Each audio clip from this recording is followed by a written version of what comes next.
सूजी बन गई। सूजी आज क्या मना रहे हो? आज 31 दिसंबर है। हाँ, 31 मना रहे हैं हम। 31 मना रहे हैं हम। हाँ, और इसमें चाय है, दूध की चाय बन रही है। अच्छा, बिल्कुल दूध की चाय है। ओके।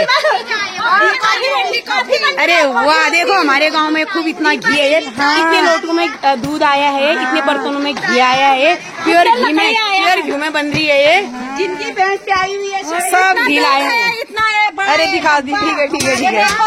सब सहयोग देते हैं। इतनी बाल्टी भरी हुई है हमारी गांव के। क्या बात है भैया, देवरानी जेठानी की क्या बात है। वाह वाह वाह वाह। सहयोग देते हैं। पत्ती पत्ती डाल रखे हैं। ओके ओके, सब पत्ती डाले, अभी भी बचा हुआ है। शाम को एक चाय और हो जाएगी। घोटो घोटो। अरे